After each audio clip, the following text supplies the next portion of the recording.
Okay, so pretend this is ends with this is starting from the end of the Richardson quote.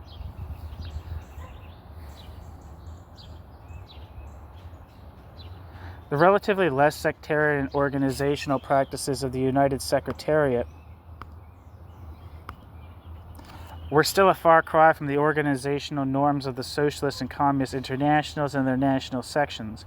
No factional organs were allowed. The Congress proceedings were never published in order to involve the working class in the internal life of the party and the International, but only the resolutions, parenthesis, though copies of the minutes were sent to the leadership of the national section, in parenthesis. No financial balance sheet was ever submitted for its approval by the membership in the Congresses, i.e. there was no real control of the leadership of the organizations by their members, etc. Alright, so this is where I think we actually left off. What the new organizational methods amounted to in practice was a federalism like the one sponsored by the Bund in the Russian Social Democratic Workers' Party before the First World War. The result of these organizational practices has been aptly summarized by Preseme as follows, quote, a contradictory ensemble made up of complementary organizations, factions, sects, faction sect, and bracket, surrounding an international center which, for its part, no longer functions in this way and is open to all discussions, end quote. This, quote, more democratic or at least more consensual functioning, end quote, of the United Secretariat, however, only resulted in, quote, a whole in which the faults of some parts support and legitimize the faults of others, all forming a sort of planetary impasse, end quote. Presumé, 2021. New section. The slide of the Ceylonese section toward popular frontism and of the British section toward parliamentarism. No, it says parliamentarism. Oh, that's right the first time. In the meantime, the largest national section of the United Secretariat, the Lanka Sama Samaja Party in Ceylon, now Sri Lanka, embraced parliamentarism and joined the bourgeois government of Sirimavo, Bandar Neke, I don't know if I'm saying that right, on the 7th of June 1964, a subject to which Maitan devotes an appendix in Chapter 5, not devoid of useful data. Maitan points out, for instance, that although the LSSR, the Lanka Sama Samaja Party, had a strong working class base, it had virtually no support among the lower strata of the class, the Tamil workers in the plantations, and was lukewarm in its support for their national demands, and that, while the leadership of the party was fluent in English and educated in Marxism, the mass base only spoke Sinhalese and was mostly involved in trade union and electoral practices devoid of any Marxist theoretical guidance. After joining the Bandarneki government, the LSSP shared responsibility for the policy of repression it unleashed in 1971, as a result of which, in Maitan's own words, quote, more than 10,000 people were summarily executed and 15,000 were put into concentration camps, end quote. Maitan also recalls that at the Second Congress of the United Secretariat, parenthesis, the, quote, 8th World Congress, end quote, end parenthesis, held in 1965, one of its two British sections, the Revolutionary Socialist League, split away. Quote, Ted Grant, its best-known leader, was the Revolutionary Socialist League's Congress delegate, along with Peter Taft. The RSL, the Revolutionary Socialist League, went on to form the Militant Tendency, which played an important role within the labor left, end quote. Maitan. Ted Grant had formed a good team with Jock Haston as leader of the British section of the Fourth International, the Revolutionary Communist Party, back in the day, and the analyses they wrote in the immediate post-war period repay careful reading. Revolutionary Communist Party, Revolutionary Communist Party, 1946 and 1948, end parentheses. But after Hastings' departure from the leadership of the British section, which was handed over to the thug Jerry Healy at the initiative of Cannon, and the 1953 split in the Fourth International, Grant carried Pablo's line of accommodation not just to Stalinism, but to the reformist organizations of the working class in general, to extremes, practicing multi-generational entryism in a Bürgerliche Arbeiterpartei, like the Labor Party. I guess that's Bourgeois Labor Party. That's what that translates as. Although the militant tendency enjoyed temporary organizational success, parenthesis, it is said to have controlled 5 Labor MPs, in parenthesis, that came at the cost of a growing accommodation to parliamentarism and its eventual split into a smaller organization led by Alan Woods, which called itself the International Marxist Tendency and served in a sort of advisory capacity to the Bonapartist regime of Hugo Chavez in Venezuela, and a larger organization led by Peter Taft, which called itself the Committee for a Workers' International, and split again in 2019 into 2 smaller groups.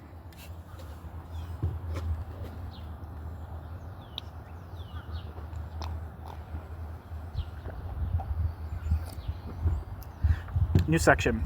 Posadas, Laura, Moreno, Santucho, and Focoism in Latin America. The second appendix to the 5th chapter of Maiton's book, entitled The Cuban Leadership and the Fourth International, reveals both the Castro regime's adaptation to Stalinism and the United Secretariat's accommodation to Castro.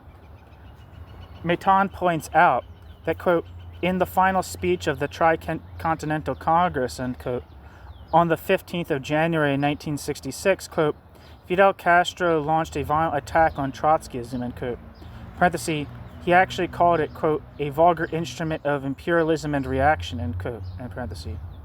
Maiton says that the United Secretariat, quote, answered a few days later in an open letter, end quote, which, quote, made clear that the Fourth International could not be held responsible for what publications such as the Uruguayan magazine Marcha, the Italian weekly Mondo Nuovo, parenthesis, of the PSIUP, end parenthesis, and the U.S. Monthly Review had published over the signature of Adolfo Gildi, end quote. In fact, Posadas' current was not just UFOs and megalomania, and some of Gilli's analyses, such as Inside the Cuban Revolution, are vastly superior to anything written on the subject by the United Secretariat or by any of the other Trotskyist tendencies. See Gilly, 1964. According to Maiton, the open letter, quote, once again recalled something that the Cuban leader already knew, namely that the organization under the influence of J. Posadas had long since ceased to be part of the Fourth International, end quote. Maiton also mentions that in 1964 and again in 1967, Mandel visited Cuba, but fails to point out that, despite spending more than a month on the island, Mandel did nothing to help the imprisoned and persecuted Cuban Trotskyists, which the United Secretariat abandoned to their fate with the slanderous accusation that they were not Trotskyists but, quote, Posadas, end quote. As if Posadas had not been personally picked by Pablo and Maiton to lead the Bureau Latino-Americano de la Cuarta Internacional back in 1951. Maiton also misrepresents the role of Guillermo Lora and the POR in Bolivia. Lora exercised a real intervention in the workers' movement, as testified by the Tesis de Pulacayo, adopted by the Federación Sindical de Trabajadores Mineros de Bolivia in 1946. Although during the 1952 revolution, Lora supported the left wing of the Movimiento Nacionalista Revolucionario, MNR, government led by Juan Lechín, rather than charting an independent political course for the working class. Parenthesis, Lora, 1952, end parenthesis. After the Cuban Revolution, Lora tried to stem the Focoist tide with his 1963 pamphlet, las guerrillas. La concepción marxista contra el golpismo aventurero. Laura distinguished between Foucaultismo, parenthesis, the political conception according to which the revolutionary subject is not the working class but the peasantry, which is to be awakened to political life through an armed foco in a rural region, in parenthesis, on the one hand, and quote, armed struggle, end quote, and guerrilla fighting on the other, which can take many forms and class contents in different historical contexts. Laura refused, therefore, to condemn armed struggle or guerrilla fighting per se, which are sometimes historically progressive, parenthesis, as shown by the recent example of the resistance to the American occupation of Afghanistan, in parenthesis. By who? The Taliban? I mean, I'm not an expert, but is that who is resisting American occupation in a guerrilla warfare-like fashion? I don't know. I don't know. If that's the case, though, it's not progressive, in my humble opinion. And Laura limited Laura's condemnation to the use of Foucaultist methods as detrimental to the struggle of the working class. See Laura, 1963. Laura, 1963.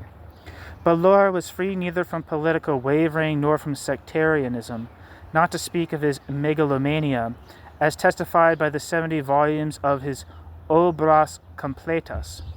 Some new light on the history of Bolivian Trotskyism has been shed by Sandor John's book, Bolivia's Radical Tradition, Permanent Revolution in the Andes, though it is by no means the last word on the subject. See Sandor John, 2012. The United Secretariat, on the other hand, displayed a shameful infatuation with Foucaultism in Latin America from 1963 to 1976.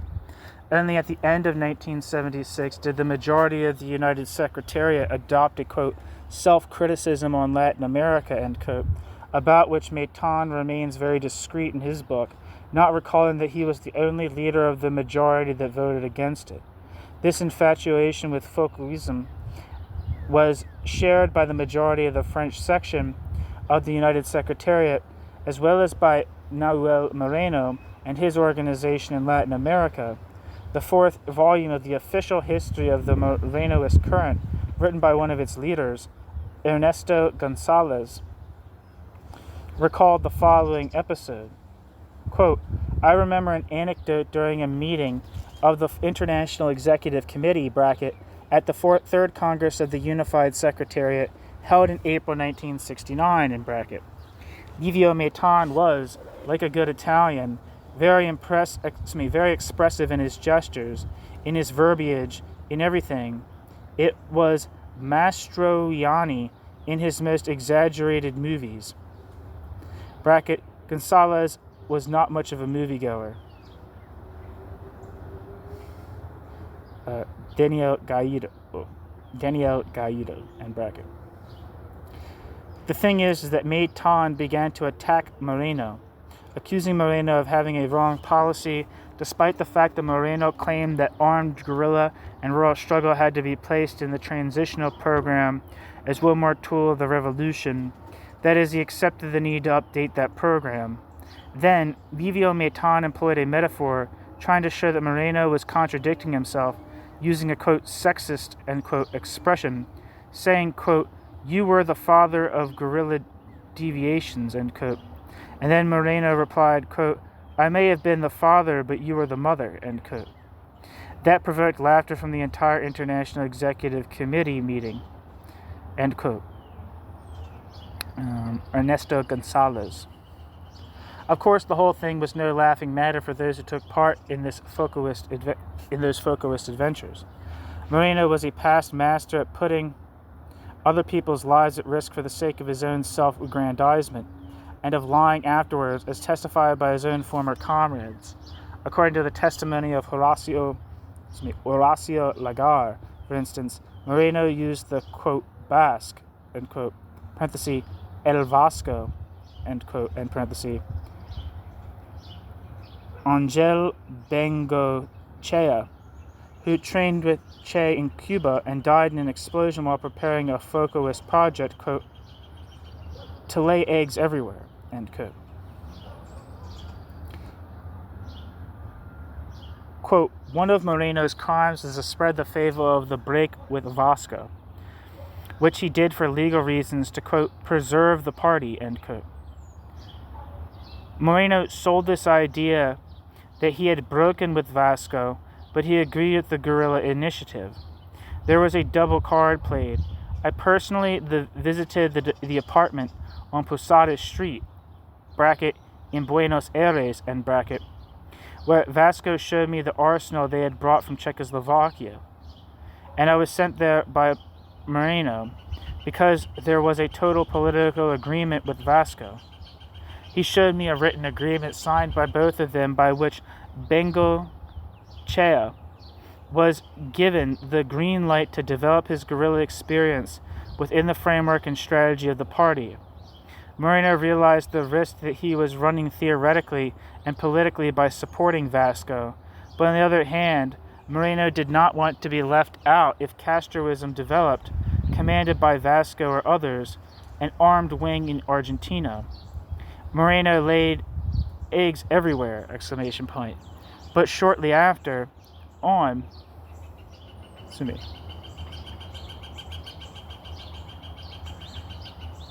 think it's Moreno. Moreno laid eggs everywhere, but shortly after, on, bracket, the 21st of July, end bracket, 1964, Vasco died when the apartment exploded, and Moreno dissociated himself from the frustrated military project.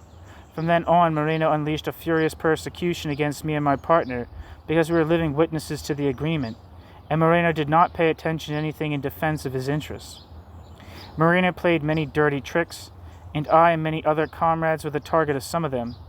Moreno claimed I was a 19th century person because I didn't understand his brilliant, quote, tactical, end quote, maneuvers. If further proof is required of Moreno's duplicity while playing with armed struggle, see the memoirs of a former leader of his current, Daniel Pereira, end quote. Pereira. Meitan's narrative is sectarian in the sense of highlighting the exploits of the national sections of his own organization at the expense of those of the other Trotskyist tendencies.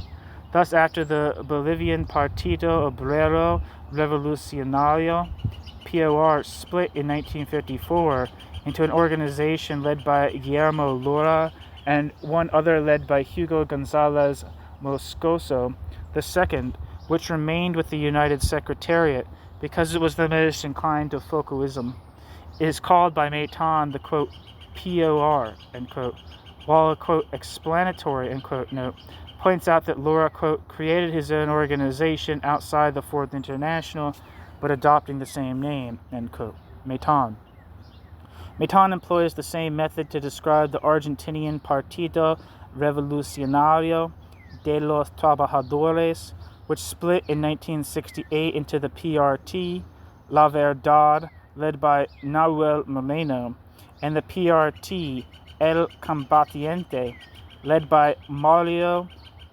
Roberto Santucho.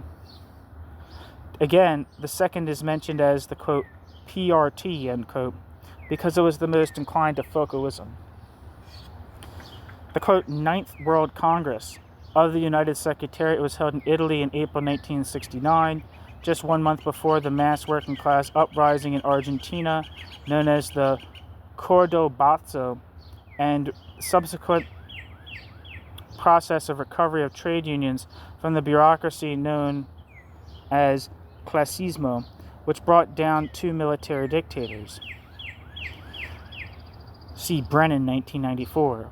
The Congress not only recognized Mario Roberto Santucho's PRT El Combatiente as its official Argentinian section, but adopted a resolution on Latin America drafted by Meitan, which said, quote, even in the case of countries where large mobilizations and class conflicts in the cities may occur first. Civil war will take manifold forms of armed struggle, in which the principal axis of the whole period will be rural guerrilla warfare." End quote. Maitan. Published in Quatrième International, 1964. Maitan recognizes that, quote, prioritizing rural guerrilla warfare was wrong, end quote. But Maitan also argues that this had a, quote, geographic and military rather than a social and political meaning, end quote. As if organizing armed groups in mostly peasant-inhabited rural regions were politically indistinguishable from organized working-class socialist parties. Maitan also argues that the Congress, quote, made no concession to Foucaultist concepts, end quote. As if Santucci's organization had not been Foucaultist. Maitan's gloating over the exploits of the PRTERP, parenthesis, including some armed actions with outright negative consequences for the Argentinian working class, like the kidnapping of the Fiat executive Oberdan Sayustra, make clear what a large role the suicidal policy of the Latin American groups played in the fantasy lives of the Europeans. The PRTERP, parenthesis, Partido Revolucionario de los Trabajadores, Ejército Revolucionario del Pueblo, in parenthesis, remained with the United Secretariat until August 1973, when Santucci got rid of them in pursuit of building a, quote, wider international in which not only the Vietnamese Communist Party, but even the ultra-Stalinist Albanian Labour Party would feel at home, end quote. Maitan. In fact, the policies fostered by the United Secretariat in the colonies harkened back not to the traditions of Bolshevism, but to those of the Russian socialist revolutionaries, against which Farah Sasulich warned in her article, The Terrorist Tendency in Russia. After being rejected by Santucci, the United Secretariat threw its support behind the Fracción Roja of the PRTERP, led by the adventurer Joe Baxter, which carried out quote, spectacular actions like the kidnapping in La Plata of the industrialist Aaron Beilinson, manager of a business cartel, which ended without bloodshed after the required sum had been handed over.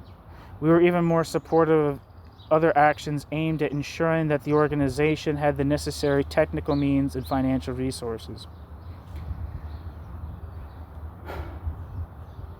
In which regard, the Fracción Roja did not neglect its obligations toward the International. I can personally testify to this, having secretly brought to Europe sums of money that were for us extremely useful, end quote. Maitan. Why Maitan and the fellow members of the, quote, Banzai Comintern, end quote, as Daniel Ben Said called it, did not do the kidnapping and the robbing themselves, but outsourced them to the inhabitants of the colonies, is one of the mysteries of latter-day internationalism. New section. Regression on the Palestinian question. Meanwhile, as far as the Middle East was concerned, the authority of the Unified Secretariat on Palestine was the Belgian lawyer Nathan Weinstock, who abandoned the historical perspective of opposition to partition and the creation of a single state throughout the territory of historic Palestine, to which refugees can return in favor of a new perspective of, quote, recognition of Israeli national rights, end quote, and of, quote, de-Zionization of Israel, end quote. In 1964, Weinstock published a book in French on the subject under the title Zionism Against Israel. The title of the English version, Zionism, False Messiah, does not correspond to the French original. In the following year, Nathan Weinstock stated the following in the November 1970 issue of the magazine Quatrième International. Quote, the separate development of the Jewish community in Palestine, resulted in the transformation of the Jewish settlers into an Israeli nation. The fact that this Israeli nation was constituted to the detriment of natives by the repression of the Arabs, parenthesis, boycott, expropriations, expulsions, end parenthesis, does not change the reality of its existence as a nation, and especially not the fact that the Israeli proletariat has interests distinct from those of the Israeli bourgeoisie. At this point in our reasoning, we can approach the question of de-Zionization. By this, Israeli revolutionaries mean the destruction of the oppressive and colonial socioeconomic and political structures of Israel. However, it is obvious that this objective presupposes a revolutionary struggle within Israel. Indeed, the liquidation of Zionist structures can only be carried out with the participation of a significant sector of the Israeli working class. However, some will say de-Zionizing Israel is ultimately working for the existence of an Israeli state, which is contrary to the objectives of the Palestinians, who want precisely the abolition of this mono-ethnic and colonial entity established in their territory.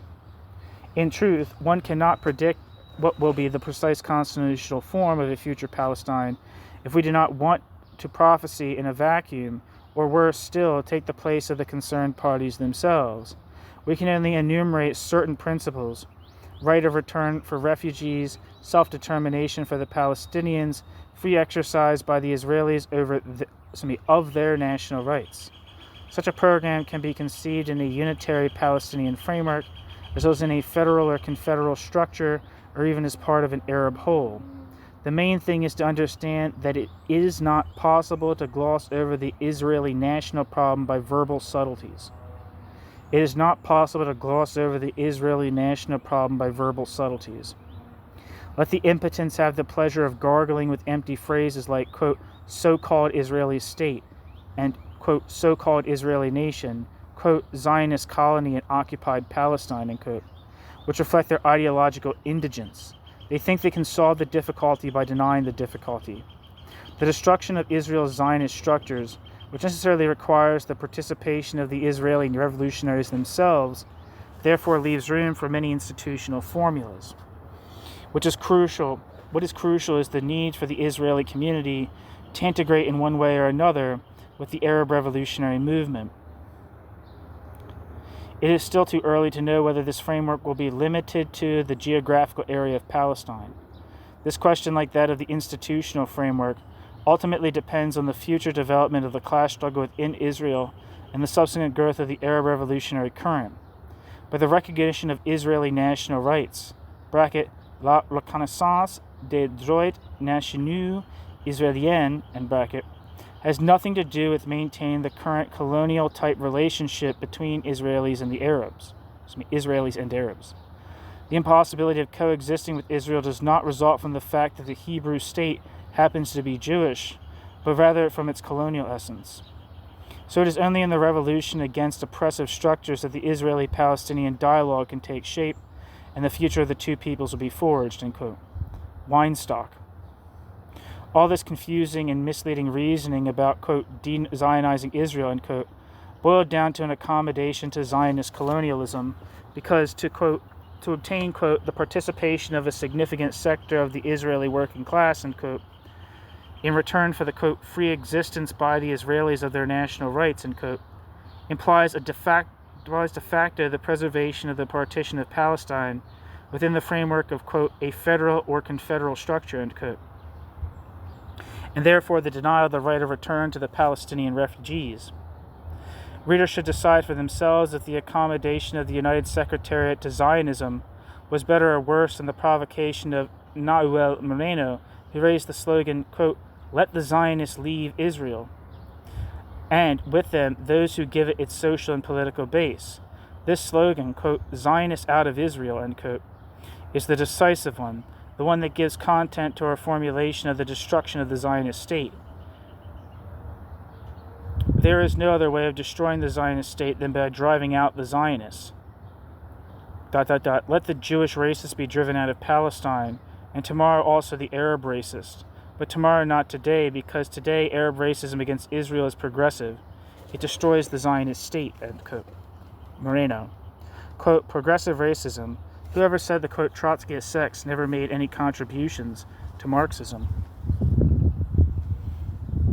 It's funny because it seems like that Gaido would actually very much sympathize with Moreno here. except he wouldn't call it racism.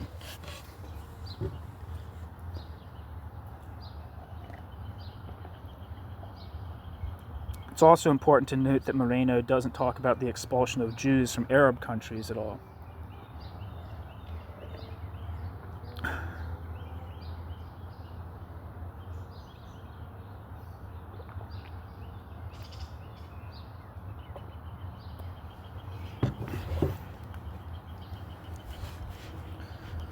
Ernest Mandel and Pol Pot's regime in Cambodia and Kim Il-sung's regime in North Korea as, quote, worker states. Chapter 8 of Maitan's book deals with the, quote, 10th Congress of the United Secretariat and recounts the debates between a majority led by the French Ligue Communiste Révolutionnaire and a minority led by the American Socialist Workers' Party, which criticized the Frenchmen's infatuation with guerrilla struggle to the detriment of the organization of working-class parties. The Socialist Workers' Party representatives also criticized the French section's argument that, quote, the Vietnamese party, like the Chinese party, could not be called Stalinist because its policies were not determined by the USSR, and in practice it had broken from Stalinist schemes, end quote.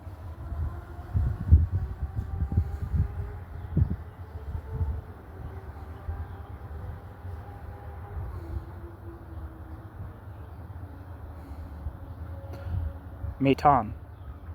Whether the Vietnamese and Chinese workers had any say in determining the political lines of those parties was apparently not a matter that the majority of the United Secretariat deemed worth delving into.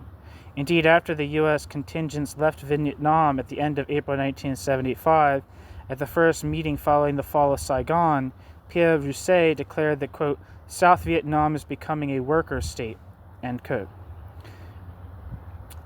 Maitan. And an editorial board in Procure made the same point, later reiterated several times, quote, what we are now seeing is the socialist transformation of the Indo-Chinese Revolution,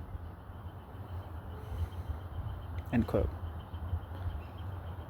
Mandel carried this idealization of the Stalinist bureaucracies to its logical conclusion when he argued, in March 1979, that Pol Pot's Cambodia was a worker state. According to Mandel, the Socialist Workers' Party based their position on the Cambodian-Vietnamese War, quote, on the hypothesis that Pol Pot's Kampuchean regime was not a worker state. We reject that hypothesis as being contrary both to facts and to Marxist theory, end quote. Mandel. Vietnam, China, Yugoslavia, Romania, Albania, and North Korea were all, in Mandel's opinion, quote, worker states, and the same was true of Kampuchea, parenthesis, Cambodia, and parenthesis, under the Khmer Rouge. It is no wonder that, confronted with this version of, quote, Trotskyism, many activists found Tony Cliff's analysis of these regimes as state capitalism appealing, despite its theoretical weaknesses. Lenin's definition in The Development of Capitalism in Russia is, quote, capitalism is that stage in the development of commodity production in which labor power too becomes a commodity, end quote. Lenin. Neither of these two criteria existed in the Soviet Union, which does not imply that what did exist was socialism, defined by Marx as a, quote, society composed of association of free and equal producers carrying on the social business on a common and rational plan, end quote. Marx. The state capitalist tendency developed above all in Great Britain and the United States, perhaps because its slogan, neither Washington nor Moscow, was a no-go in the colonies. It produced a vast and sometimes valuable body of theoretical work, although Cliff's 4-volume biography of Lenin has been described as a, quote, life of John the Baptist written by Jesus Christ, end quote. For an overview of the history of this tendency by its historical leader, see Cliff 1999. Since Cliff's account was written shortly before his death in 2000, the state capitalist organization in Great Britain, the Socialist Workers' Party, has been severely weakened by denunciations of sexual abuse, and the state capitalist organization in the United States, the International Socialist Organization, self-dissolved in 2019, incapable of resisting the pressure of the, quote, Democratic Socialists of America, end quote, and the Bernie Sanders campaign. Mandel's line of argumentation is revealing because under the guise of defending Trotsky's interpretation of the Soviet Union, Mandel revised Trotsky's prognosis, according to which the Stalinist bureaucracy was paving the way for the restoration of capitalism when he said, quote, "Unless we go over to the camp of the state capitalists or bureaucratic collectivists, we must recognize that the crimes of the Soviet bureaucracy against the workers and peasants of the Soviet Union had neither the purpose nor the objective effort of restoring capitalism or establishing a new class rule. It operated within the framework of a post-capitalist society, a society in transition between capitalism and socialism, i.e. a worker state. What is true for Stalin's terror is true for Pol Pot's terror too," end quote. Ernest Mandel. This revision of Trotsky's characterization of the Stalinist bureaucracy was not a peculiarity of Mandel, but shared by the United Secretariat as a whole. In 1973, for instance, one of its leaders, Pierre Franck, wrote in his History of the Fourth International, quote, "In the Soviet Union there can no longer be, except in the event of a very unlikely defeat in a world war, a danger of the restoration of capitalism. The crisis of Stalinism must therefore provoke a clash between the bureaucracy and the proletariat," end quote. Pierre Franck. This line of argumentation disarmed the militants, and indeed the leaders of the United Secretariat themselves, when the actual restoration of capitalism took place in the 80s and 90s, leading to widespread political disorientation and demoralization. New section. Bureaucratism and the American Socialist Workers' Party's shift from sect to cult. Although the differences between the Frenchmen and the Americans, (who were later joined by the Argentinian supporters of Moreno), dated back to the 1969, quote, Ninth World Congress, according to Maitan, quote, "Actual tendencies only came into being at the end of 1972 when the minority declared itself the Leninist Trotskyist League, and the majority responded with a call to form the International Majority Tendency," end quote. Maitan. The two factions managed to patch up their differences and approve a common set of resolutions at the, quote, 10th World Congress of 1974, but, quote, although there was no international spirit, the two sides, both substantial in numbers, bitterly opposed each other. This is hardly conducive to overcoming splits at the national level of the sort that profoundly disfigured the international in later years," end quote. Maitan. Indeed, it was only 2 years later that both tendencies agreed on the election of the Secretariat and the Bureau.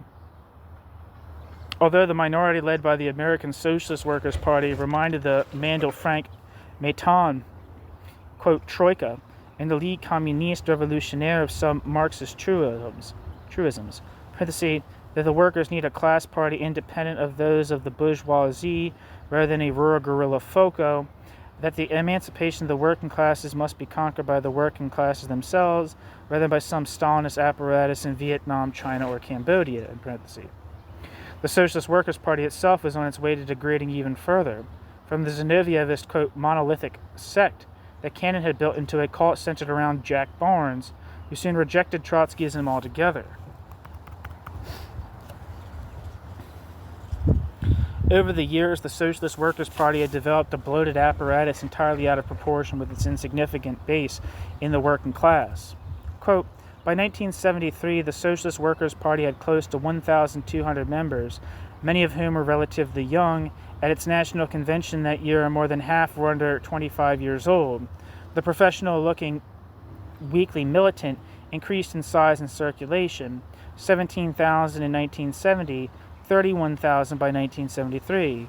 Noting the extent of the party's resources and staff, O'Brien commented that it, quote, was in a position to take an active role when new struggles would emerge in the future, end quote.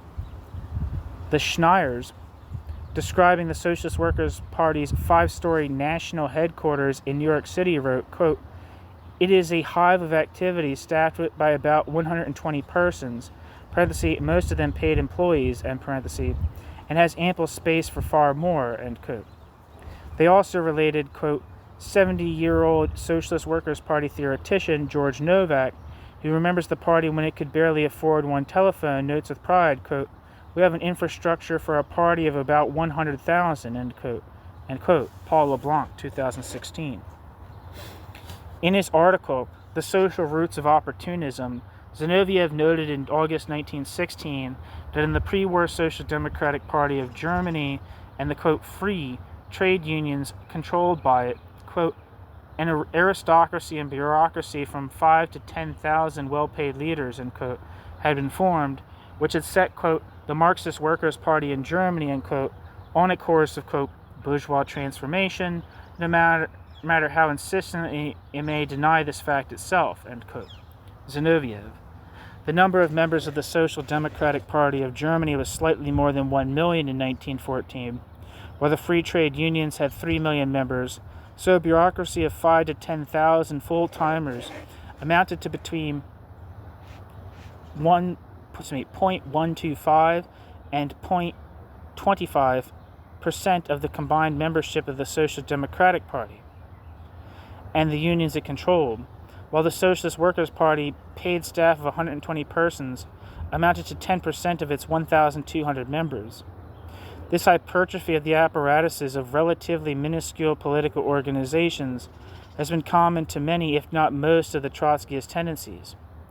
As Vincent Pursemet pointed out in his review of Jean Henskin's thesis titled From Trotskyism to Social Democracy, the Lambertist Current in France until 1963, quote, no, what in the end comes out frankly from J. Henskin's thesis does not primarily concern social democracy, but first of all the formation of an apparatus centralized around a leader. It would be necessary to know when the permanent employees paid by the organization appeared, and the evolution of their number as well as the amount of their salaries, not to mention the symbolic benefits in kind or not.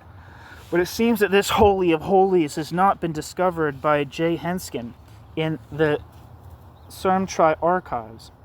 Should we see, it says Cermtri, CERMTRI. It's an acronym. Parentheses, should we be surprised, end parentheses. He nonetheless tells us that a budget was set up in 1963 and that he became a beneficiary in 1967, and quite rightly noted that the use of contributions, very high, escaped all control on the part of the members who paid them, who, moreover, would not have asked such questions.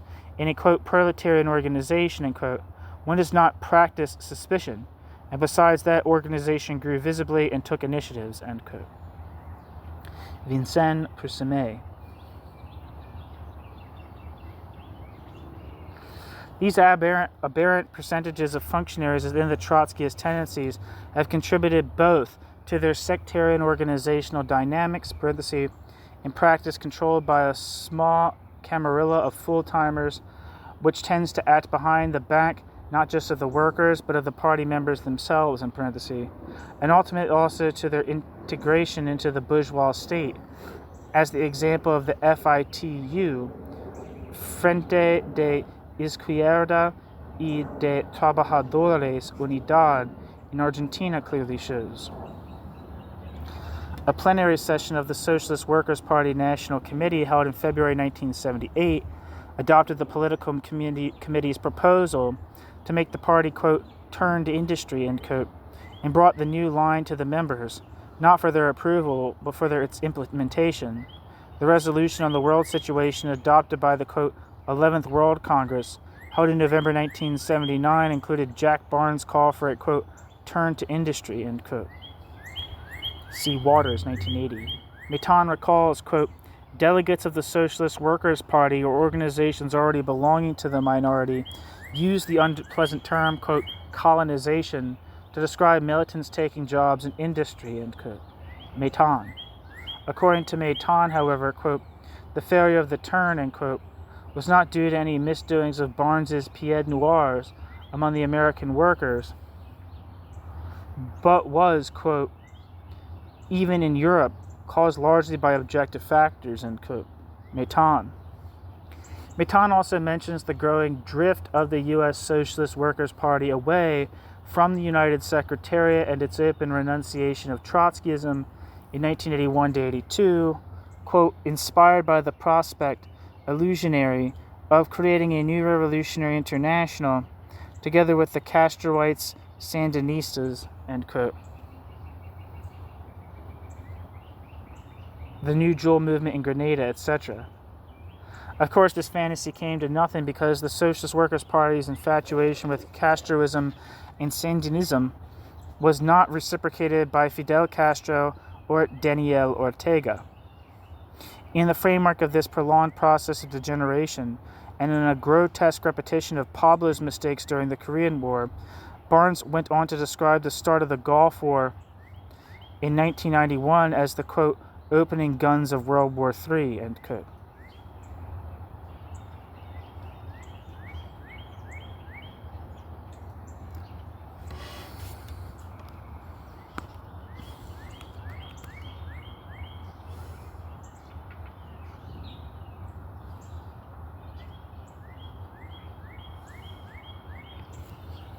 New section.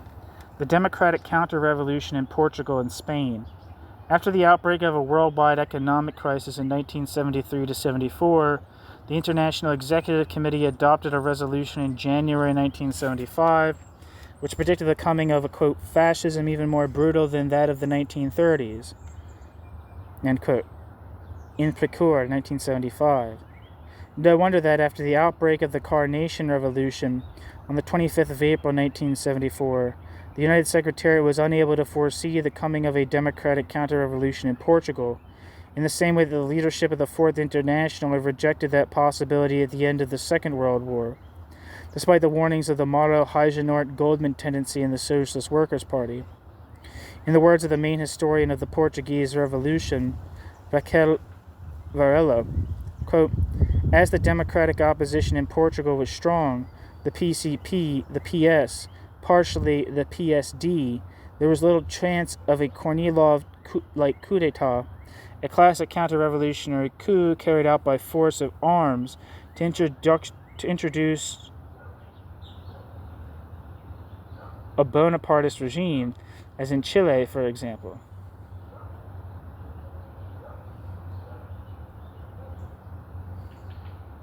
Rather, what took place was the institutionalization of a democratic parliamentary regime that replaced grassroots democracy by representative democracy, a regime introduced through an agreement with, quote, moderate sectors.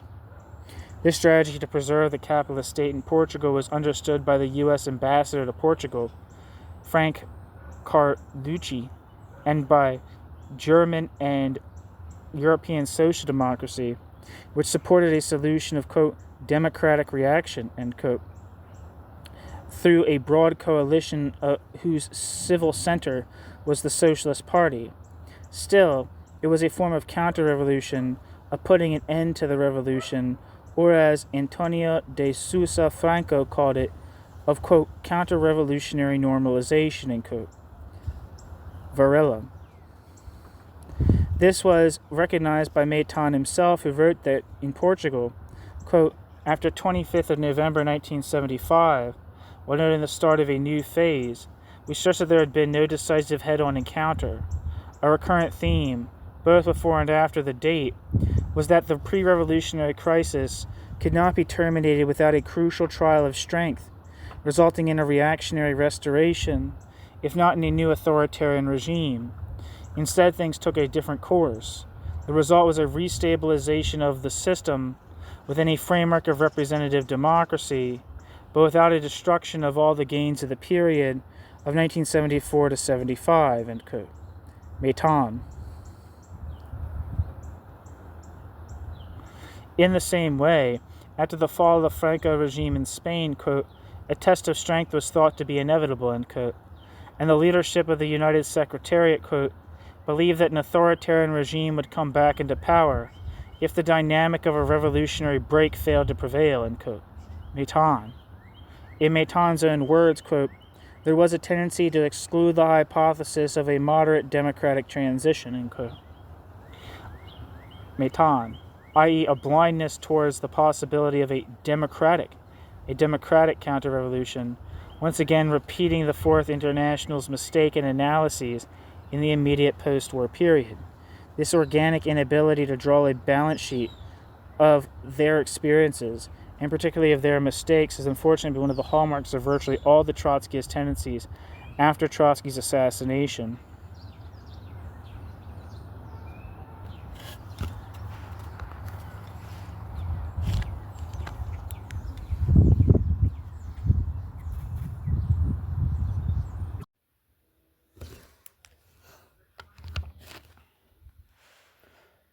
New section: The Nicaraguan Revolution and Moreno's split from the United Secretariat. Chapter 11 of Maiton's book deals with the United Secretariat's difficulty in recognizing the decline of the revolutionary wave in the Latin countries of Europe in the second half of the 70s, and offers an overview of the United Secretariat's sections in Latin America in the 70s, particularly of the Mexican Partido Revolucionario de los Trabajadores, quote, a grouping of more than 1,000 militants and organized sympathizers, end quote, that was, quote, for more than 20 years the largest section of the Fourth International in Latin America, end quote, which makes one wonder about the size of the other sections. The chapter begins with an account of the break of Moreno's organization, the Partido Socialista de los Trabajadores, which had been recognized as the Argentinian section of the United Secretariat after Santucho bid them leave in August 1973. The rest of the chapter deals with the Socialist Workers' Party's minority tendency and the formation of a third, quote, Bolshevik tendency within the United Secretariat in 1976, as well as with the attempt at unification of the Ligue Communiste Revolutionnaire with the Lambertist current and with Lutte Ouvrière in France. Needless to say, all this, quote, factional maneuvering, end quote, as Maiton calls it, came to nothing. Chapter 12 is devoted to a, quote, crucial year, 1979. About the Nicaraguan Revolution. We learn that the United Secretariat, quote, opposed the calling of a constituent assembly, end quote. Parenthesis, although the transitional program explicitly mentions it as a slogan to be advanced in the colonial countries, end parenthesis, and that a resolution of the Secretariat at the end of September 1979 argued that, quote, the Nicaraguan militants of the Fourth International should collaborate in the building of the FSLN, end quote, because any other course of action amounted to an attempt, quote, to separate the workers from their vanguard, end quote.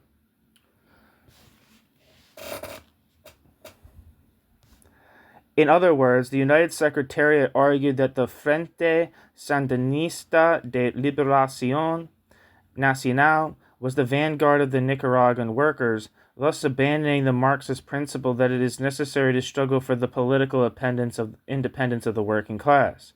In 1980, the United Secretariat went as far as to describe the government of Daniel Ortega as a, quote, workers' and peasants' government, end quote, a title whose luster had somewhat diminished after it had been bestowed upon Pol Pot's regime in Cambodia and Kim Il-sung's regime in North Korea. The chapter provides interesting quotes from Moreno's book, La Dictadura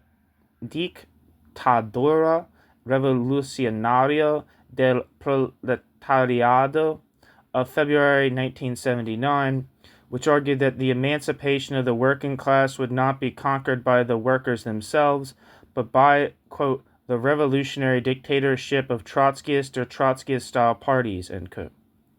Maiton describes Moreno's histrionics around the Brigada Simón Bolívar in Nicaragua, which Moreno used as an excuse to leave the sinking ship of the United Secretariat in September 1979. Whatever criticism may be made of the FSLN, which never was a working class or socialist organization, and of the United Secretariat's adaptation to it, the last thing the Nicaraguan workers needed was an Armata Brancaleone of 40 armed guys remotely controlled by an Argentinian guru who had successively been anti-Peronist, Peronist, Foucaultist, anti-Foucaultist, and finally theoretician of a, quote, democratic revolution, end quote. The Morenoist tendency after leaving the United Secretariat united briefly with the Lambertists to form a Comité Paritaire in October 1979. 2 years later, in September 1981, The brief Lambert-Moreno marriage came to an end, and in January 1982, Nahuel Moreno and the Argentine Partido Socialista de los Trabajadores, PST, announced the establishment of their own international tendency, the Liga Internacional de los Trabajadores, the LIT. Lambert went on to proclaim its own organization as the end quote, Fourth International in 1993, and to turn the organization Communiste Internationaliste into the Parti des Travailleurs in 1991 and into the Parti Ouvrier Independent in 2008, which in turn split into two groups in 2015. Meanwhile, Moreno went on to create, with the end of the military dictatorship in Argentina in 1983, the Movimiento al Socialismo, MAS, which gathered 229,623 votes in the 1987 legislative elections, a few months after his death, and later split up into half a dozen groups. Quote, Morenoism has recently made a comeback in Argentina in the framework of the Frente de Izquierda de Trabajadores, Unidad, FITU, a, quote, Trotskyist electoral front, end quote, of originally 3 and now 5 groups, 4 of them splits from the MAS. The FITU, parenthesis, originally FIT, end parenthesis, was set up in 2011 and received over 1 million votes in the latest Argentinian legislative elections, but its evolution over a decade has consistently been in the direction of an increasing accommodation to parliamentarism. The idea behind setting up a, quote, Trotskyist electoral front, end quote, was to help these organizations grow, change their social composition, and abandon their sectarian practices, but its actual effect has been to enhance their tendency to integrate into the bourgeois state. The parliamentary nature of the FITU is veiled by the presidential character of the Argentine constitution. Similar political formations in other countries with a parliamentary system, such as Die Linke in Germany, reveals their reformist position, thanks to the possibility of joining coalition governments, both at the national level and at the level of the states. Parenthesis, Lender, end parenthesis. The 12th Congress of the Fourth International, the quote, 12th Congress of the Fourth International, sixth since reunification, end quote, held in January 1985, adopted a, quote, resolution on the Central American Revolution, end quote, the third section of which, entitled, quote, the Nicaraguan Revolution, end quote, stated, quote, an examination of the measures and gains of the revolution over the last 5 years only confirms the emergence of a new workers' state, of America's, quote, second free territory, end quote, and went on to say, quote, a critical assessment must be made of the position adopted by the Fourth International at the 11th World Congress, November 1979, on 3 interrelated planes. The first is the delay in understanding the nature and trajectory of the FSLN, parenthesis, resolution of the United Secretariat of June 1979, end parenthesis. It can certainly be argued that this current was quantitatively reduced in the 1970s and heterogeneous. Second, the FSLN's policy of alliances, its actions, were poorly understood, parenthesis, problem of hegemony, end parenthesis, and not placed in the context of a battle for, quote, national unity against Somoza, end quote, in the sense that the FSLN understood it. Third, the characterization of the state as capitalist after July 1979, with a situation of duality of powers sui generis, sought to capture the peculiarities of the situation, but was wrong. Consequently, the analysis according to which a workers' and peasants' government was established following a series of changes made between March and September 1980, parenthesis, resolution of the United Secretariat of September 1980, end parenthesis, confused the process of consolidation of the workers' state with the establishment of a workers' and peasants' government, end quote. Quatrième International, 1985, page 96. And, I don't know. Anyway, end quote. Thus, not only the Castroite-led Cuban state, which had long ago adapted to Stalinism to the point of supporting the Soviet Union's invasion of Czechoslovakia in 1968, was proclaimed a workers' state, despite the fact that the Cuban workers could not even choose their union delegates, but the Sandinista-led state in Nicaragua, which had preserved private property except for the estates of the Somoza family and other prominent Contras, was also given a clean bill of health as a, quote, workers' state, end quote. Evidently, the split between the United Secretariat and the Socialist Workers' Party had been over nuances, since both organizations had accommodated themselves to Castroism, Sandinism, and a whole host of other nationalist political currents. This did not go unnoticed at the time. Maitan mentions the presence in the, quote, 12th Congress of 1985 of a tendency for the unification of the Fourth International, parenthesis TUFI, in parenthesis, led by Gerard Filoche, which criticized the majority for, quote, carrying out political and theoretical retreats, in particular in relation to Nicaragua, end quote.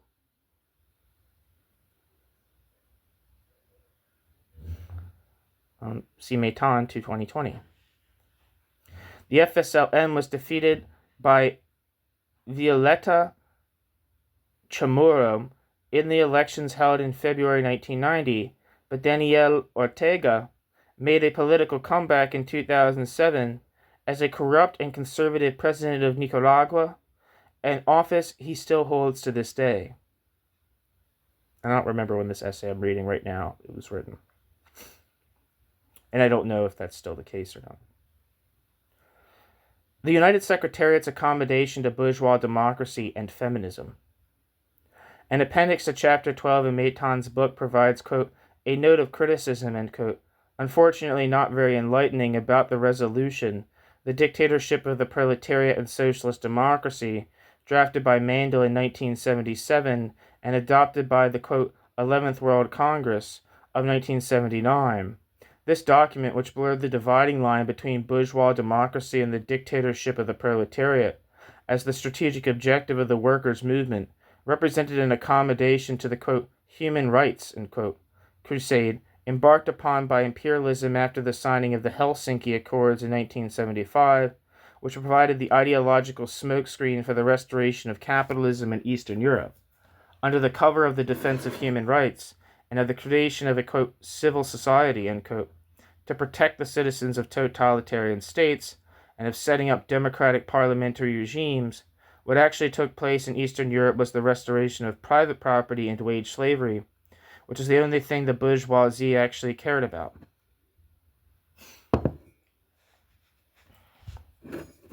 Some people would argue that wage slavery existed in Eastern Europe prior to the privatization of the economy.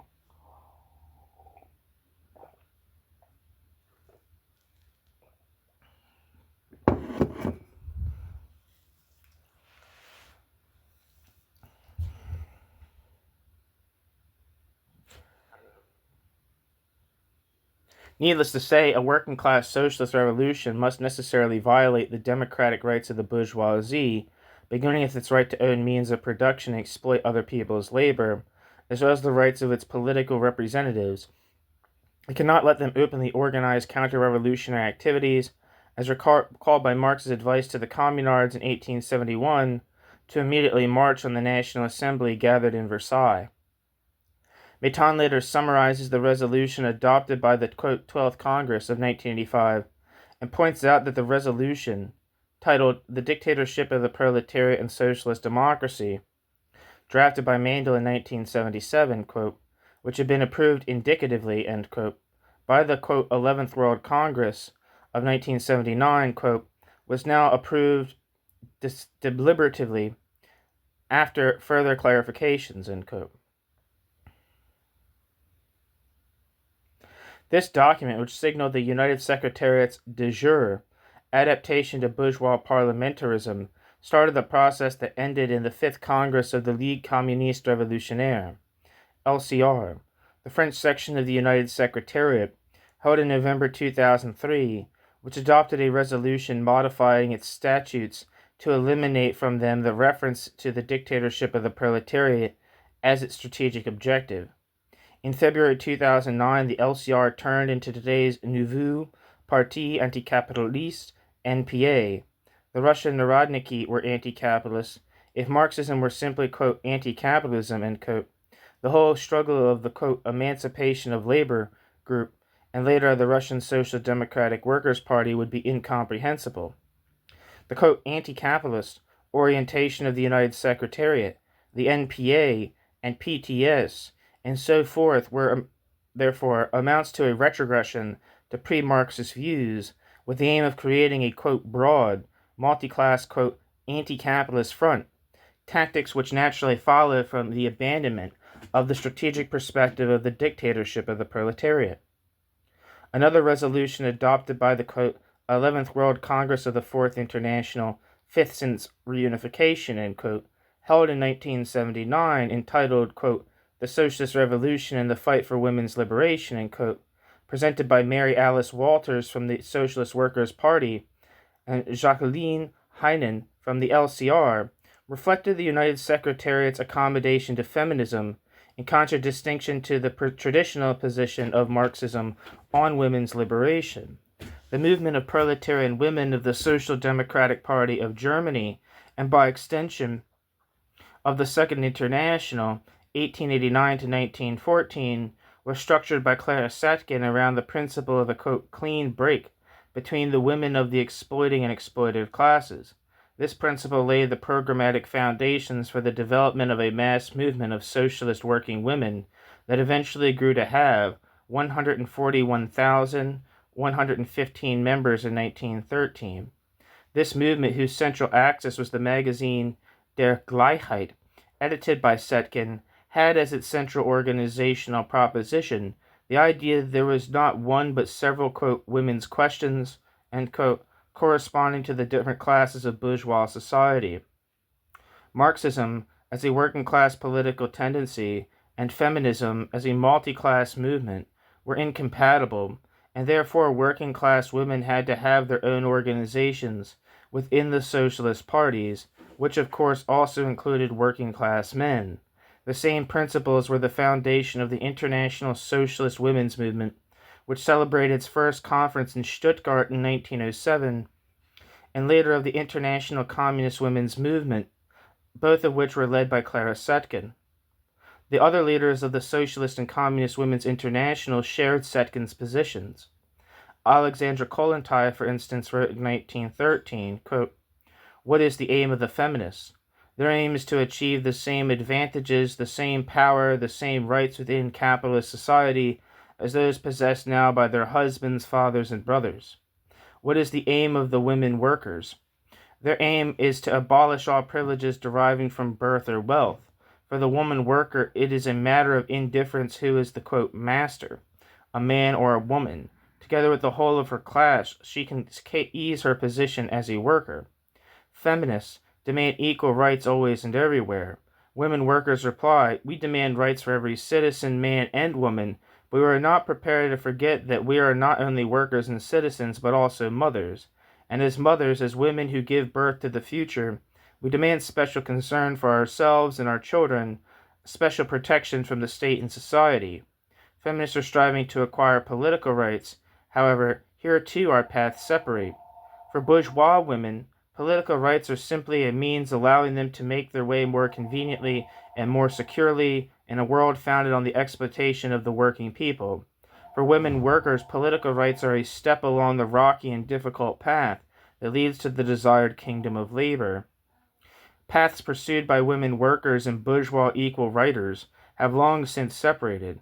There is too great a difference between the objectives that life has put before them. There is too great a contradiction between the interests of the women worker and the lady proprietress, between the servant and her mistress, ... There are not and cannot be any points of contact, conciliation, or convergence between them. Therefore, working men should not fear separate women's days, nor special conferences of women's workers, nor their special press, end quote. Kollontai. The Socialist Workers' Party, by contrast, adopted in 1971 a resolution entitled, quote, Toward a Mass Feminist Movement, end quote. 1971, and the LCR went much further, editing the Cahiers du Féminisme from 1977 to 1998. That's the Feminism Notebooks, I think, is what that translates as. That was the actual background to the United Secretariat's 1979 resolution, quote, Socialist Revolution, the Struggle for Women's Liberation, end quote, which strongly diverged from the traditional Marxist position on the emancipation of women. 11th World Congress of the Fourth International, 1979. Needless to say, this attempt to marry Marxism and feminism was no more successful than the attempt to unite the dictatorship of the proletariat and bourgeois democracy. New section. The United Secretariat during the, quote, conservative counteroffensive, end quote, in the 80s. Chapter 13 of Maitan's book contains a section devoted to, quote, revolutionary dynamics in Central America, end quote. In the presidential elections held in July 1982 in Mexico, the United Secretariat's section, the Partido Revolucionario de los Trabajadores, gained about 3% of the votes, but due to widespread fraud, was awarded only 1.46% in order to deprive it of parliamentary representation, the minimum threshold being 1.5%. In Peru, the first general election in almost 20 years after the 1968 military coup led by Juan Velasco Alvarado,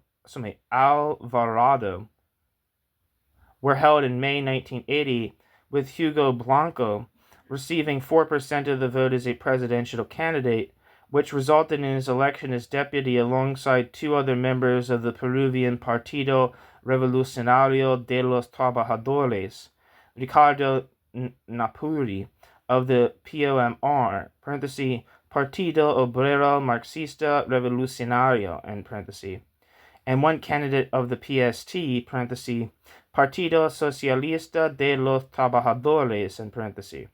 It's hard to grasp nowadays to what extent Trotskyism is a shadow of its former self, and that is true of all the tendencies, both national and international.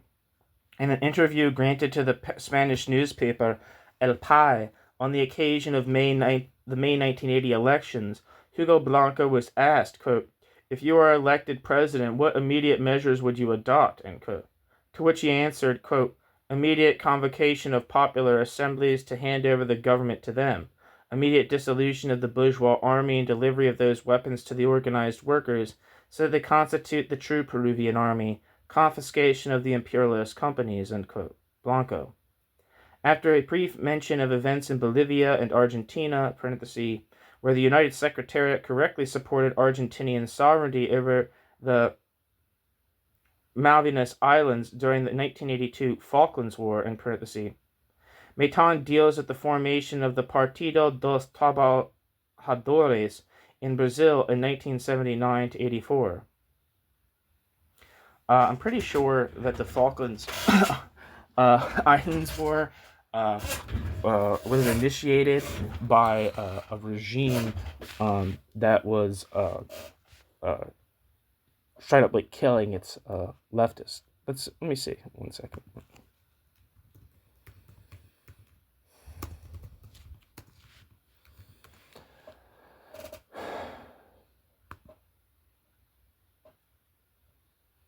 Yeah.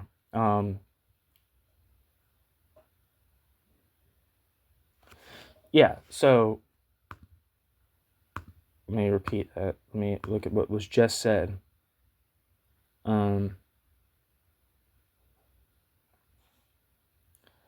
After a brief mention of events in Bolivia and Argentina, when the United Secretariat correctly supported Argentinian sovereignty over the Malvinas Islands during the 1982 Falklands War, Maitan deals with the formation of the Partido dos Trabajadores, PT, in Brazil in 1979 to 84.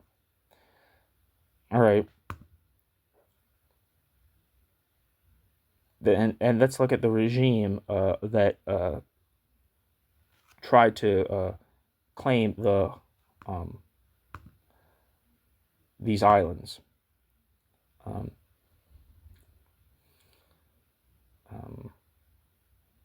I looked up the Dirty War, Wikipedia. The Dirty War is the name used by the military junta or civic military dictatorship of Argentina for its period of state terrorism in Argentina from 1974 to 1983.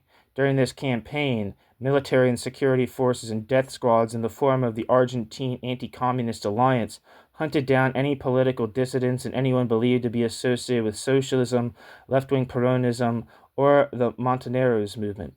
It is estimated that between 22,000 and 30,000 people were killed or disappeared, many of whom were impossible to formally document due to the nature of state terrorism. However, Argentine military intelligence at the time estimated that 22,000 people had been murdered or disappeared by 1978. The primary targets were communist guerrillas and sympathizers, but also included students, militants, trade unionists, writers, journalists, artists, and any citizens suspected of being left-wing activists. The disappearance included those thought to be a political or ideological threat to the junta. According to human rights organizations, in Argentina, between 1,900 and 3,000 Jews were among the 30,000 who were targeted by the Argentine military junta. It is a disproportionate number as Jews comprised only 5 to 12% of those targeted, but only 1% of the population. All were killed in an attempt by the junta to silence social and political opposition. By the 1980s, an economic collapse, public discontent, and the disastrous handling of the Falklands War resulted in the end of the junta and the restoration of democracy in Argentina, effectively ending the Dirty War. Many members of the junta are currently in prison for crimes against humanity and genocide. The Dirty War left a profound impact on Argentine culture, which is still felt today.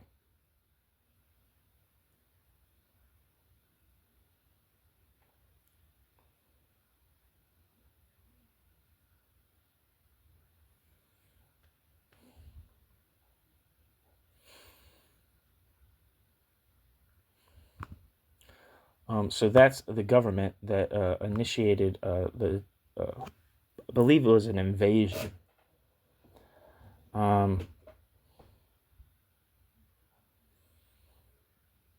Just the Wikipedia for the Falklands War says on the 2nd of April 1982, Argentine forces landed on the islands and took control of its territory again, removing the British authorities. The conflict escalated into what became known as the Malvinas War, or Falklands War in the United Kingdom, lasting 74 days.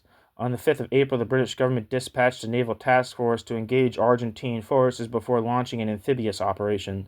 The war ended with an Argentine surrender on June 14th, and the island returned to British control.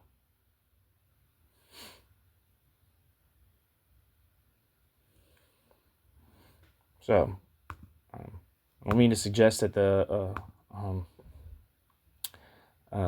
fucking far-right terror state of Argentina in the early 1980s was the only person who believes that those islands rightfully belong to Argentina.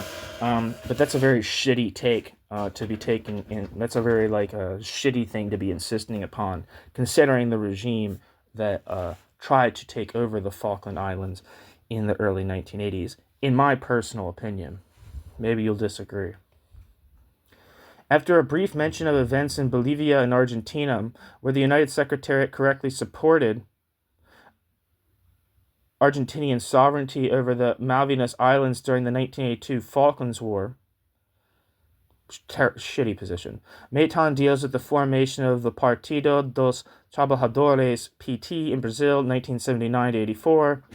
Meitan stresses that militants linked to the United Secretariat, quote, committed themselves from the very start to the PT, repudiating any instrumental or tactical approach, end quote, by which he means that they abandoned the idea of practicing, quote, an entryist tactic of the kind traditionally used in big bureaucratic, social democratic, and Stalinist organizations, end quote.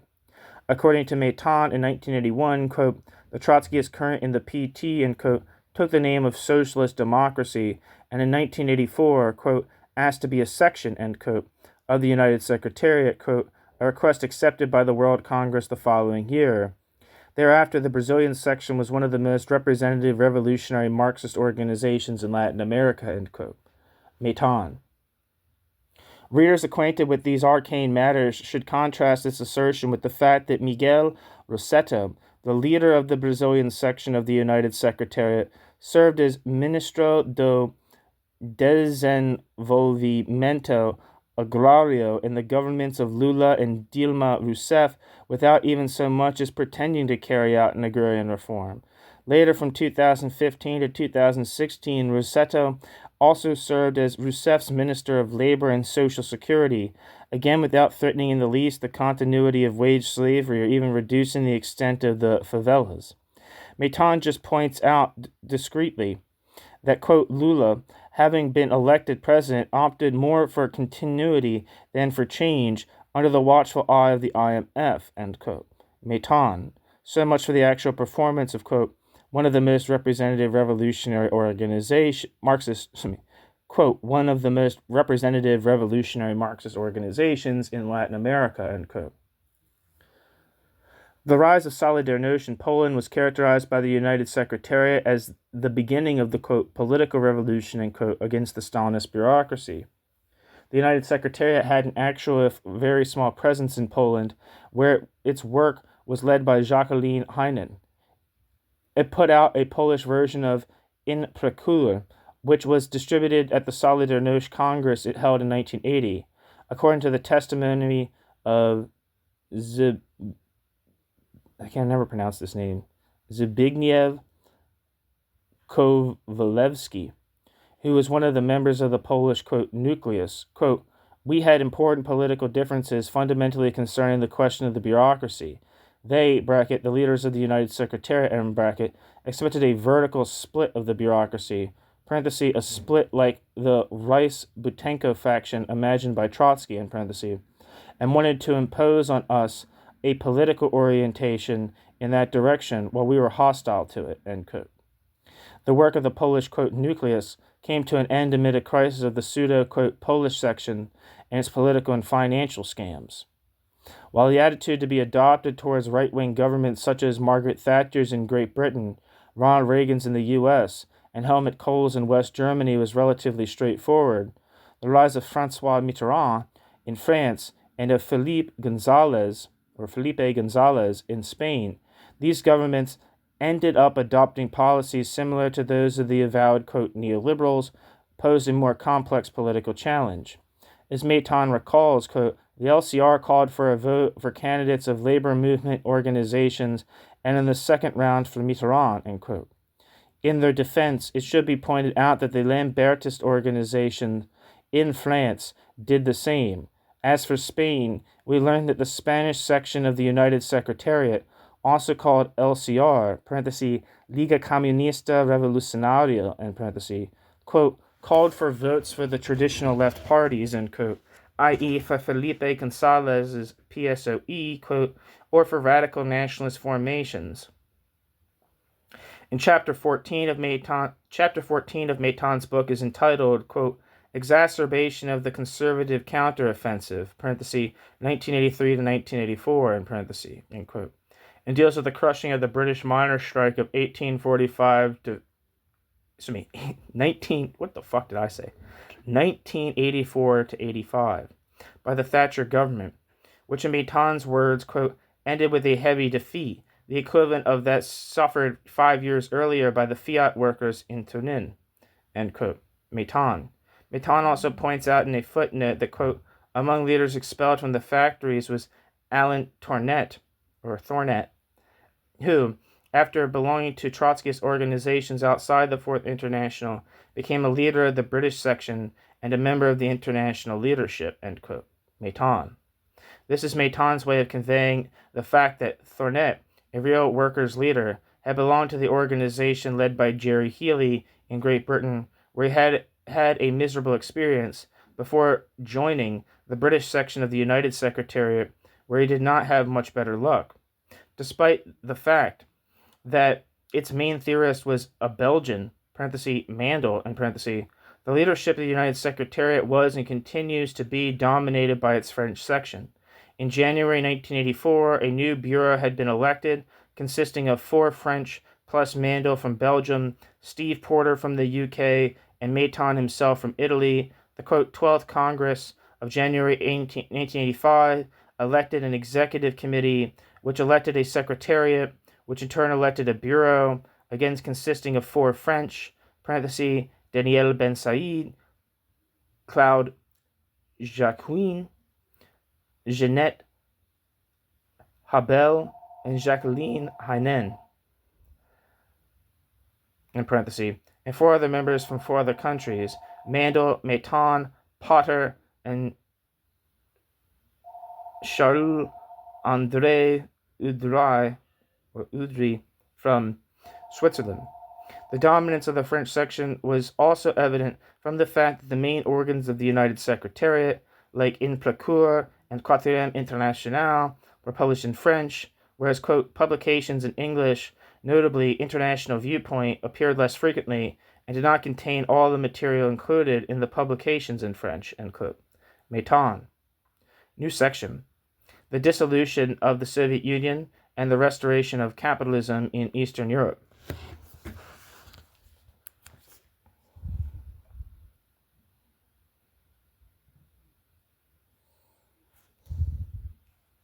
One second.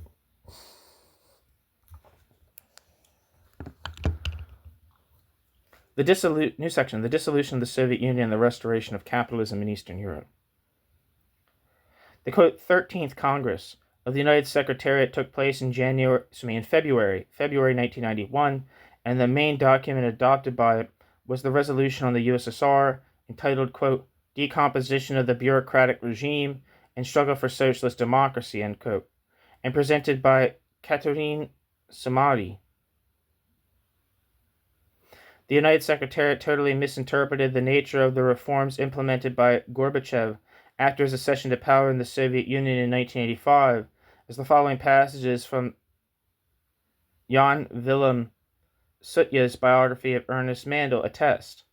Quote, in his 1989 book, Beyond Perestroika, The Future of Gorbachev's USSR, a study of glasnost and perestroika, published simultaneously in London and Paris, Mandel sketched 4 possible scenarios for what Gorbachev had set in motion.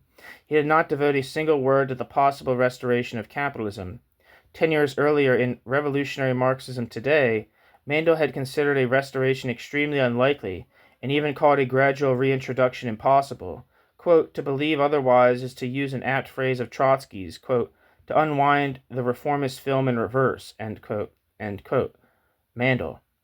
Now Mandel investigated as the most probable variant a combination of a lagging standard of living with growing dissatisfaction leading to mass actions and self-organization. Quote, the slogan, quote, all power to the Soviets, end quote, will be revived in its classic form, ...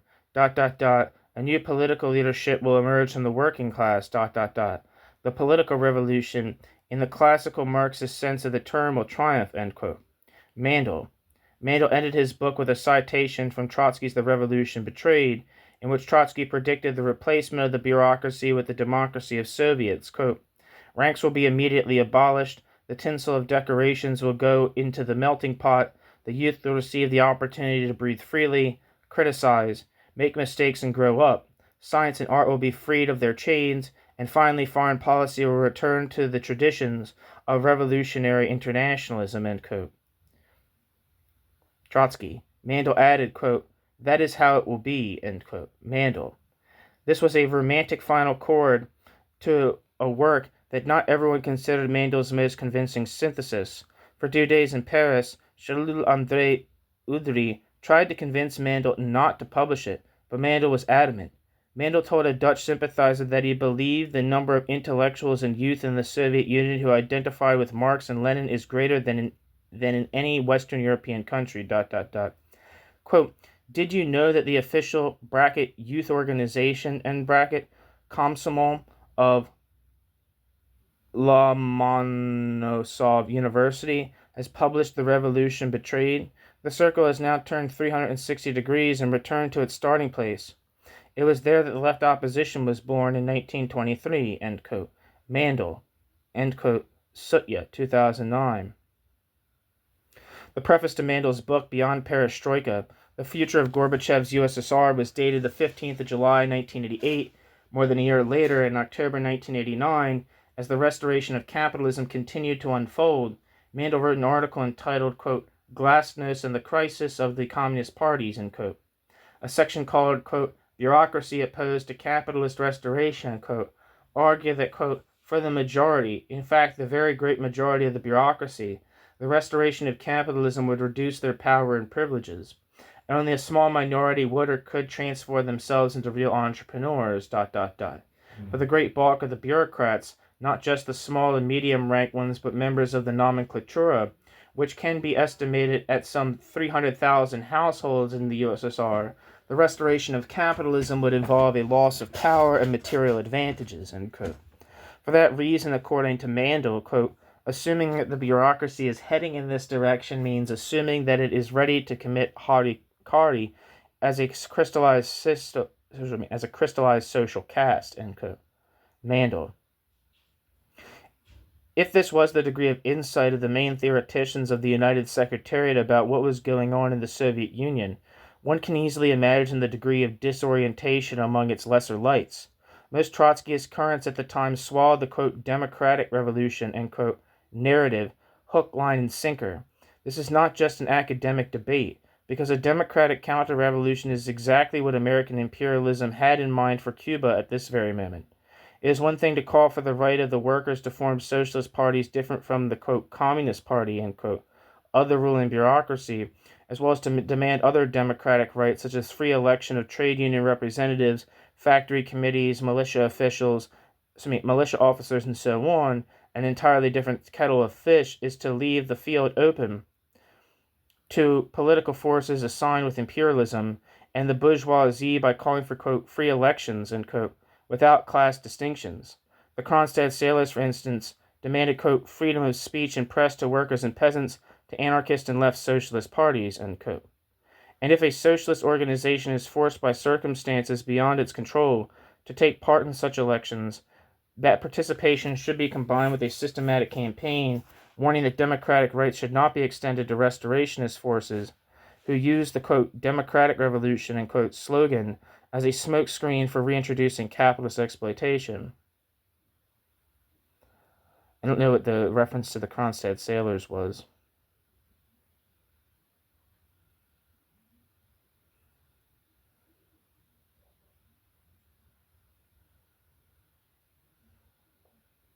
The Russians themselves quickly developed a sober sense of the virtues of bourgeois democracy, especially since from 1990 to 1994, male life expectancy in Russia fell from 65.5 years to 57.3 years, a figure lower than that for India, Egypt, or Bolivia.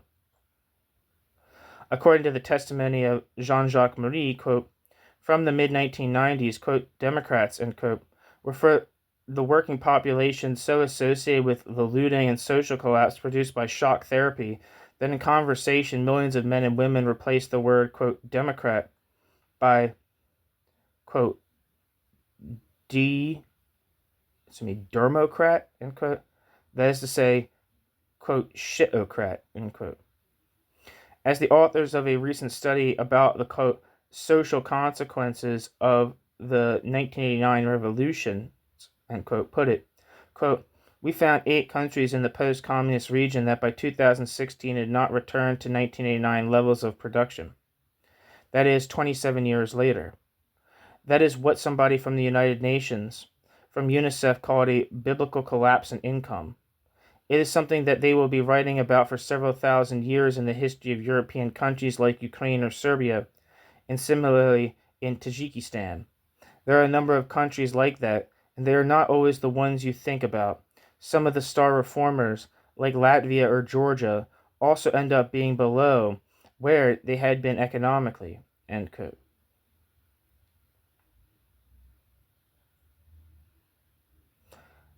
Godsey and Orenstein, 2021. As for the unification of Germany, in his review of Maiton's book, Presume correctly indicates that the United Secretariat's refusal to agitate for German reunification was symptomatic of its, quote, Pabloite accommodation to the Stalinist bureaucracy which crossed state borders. Putin was a Stasi as well as KGB agent, in parentheses. Presume is also right when he points out that the United Secretariat disgraced itself through the actions of its East German section when, quote, the quote, German VSP, parenthesis, Vereinigte Sozialistische Partei, in parenthesis, of which the militants linked to the United Secretariat were a part, distributed in Berlin at the beginning of December 1989, a leaflet entitled Never Again Unification, which continued, quote, for the recognition of East Germany as a sovereign state, exclamation point, end quote. For the recognition of post-war, quote, for the recognition of post-war borders, end quote. On the 5th of March 1990, the VSP issued a document entitled, quote, Against the Annexation of East Germany, which stated, quote, in the absence of a credible socialist perspective in the FRG at present, the only possibility for safeguarding the gains of the working class and women in the GDR lies in defending the East German state as a sovereign and independent entity in every respect. This is why the VSP is firmly opposed to the so-called, quote, reunification. For the same reasons, the document continued, quote, we do not think that a basis exists for a slogan such as, quote, for a socialist reunification of Germany, end quote, end quote. After the reunification of Germany took place on the 3rd of October 1990, the United Secretariat adopted a resolution which read, quote, the facts confirm the correctness of our determined opposition to German capitalist reunification and our warnings to the German and international working class, end quote. In other words, despite the fact that the partition of Germany had been imposed on the German people by the military occupation of U.S. imperialism and Stalinism after World War II, and despite overwhelming popular support for national reunification, the United Secretariat, rather than agitating throughout the post-war period about the historical necessity of this reunification, and calling the workers of both Germanys to carry it out on a socialist basis, took the view of the Stalinist bureaucracy that a reunification would inevitably lead to a restoration of capitalism, and when indeed, in the absence of a working class and socialist alternative, that happened, the United Secretariat reproached the workers for not having heeded its warnings. This, needless to say, was incompatible with the enthusiasm of the United Secretariat for the, quote, democracy of Gorbachev and company. In Germany, as in the former Soviet Union, the bourgeoisie triumphed sur toute la ligne, or ligne, I don't know what the hell that means, in exchange for granting the masses the, quote, democratic shell, and, quote, got exactly what it was looking for. Quote, by the time the True Hand finished its job at the end of 1994, it had privatized around 15,000 companies and shut down 3,600, end quote. See O. Doc Artai, 2004. The results for the workers were mass unemployment, a brutal repression in the status of working women, etc. The final chapter of Meitan's book describes the main events of the years immediately following the Gulf War, from 1991 to 1995, including the, quote, economic catastrophe with devastating social repercussions, end quote, brought about by the restoration of capitalism in Russia, where, quote, in just 5 years, production fell by 50%, end quote. Meitan. The, quote, explosion of the Yugoslav Federation, end quote, and the subsequent wars and imperialist interventions in the Balkans, about which differences of opinion emerged within the United Secretariat. Concerning Poland, Meitan mentions, quote, the involution of Solidarność, the champion 10 years earlier of a historic struggle against the ruling bureaucracy, and of its main leader, Lech Walesa, who took over as president of the Republic, end quote. Meitan. On China, where the restoration of capitalism began to take place much earlier, since 1978, under the aegis of the Communist Party, Meitan argues that, quote, in fact, there was a tendency to overestimate the actual weight of the private sector, end quote. And that, quote, as for the composition of Chinese society, a substantial middle class had emerged over the course of 20 years, and at the same time really bourgeois strata, even if only to a limited extent, end quote. Meitan. Jack Ma and Ren Zhengfei among others, would probably beg to differ with that last qualification. According to the magazine Forbes, China, quote, is now home to 200, quote, according to the magazine, Jesus Christ, according to the magazine Forbes, China, quote, is now home to 626 billionaires, up from 388 last year, and is again only second to the U.S., which has 724 billionaires, end quote.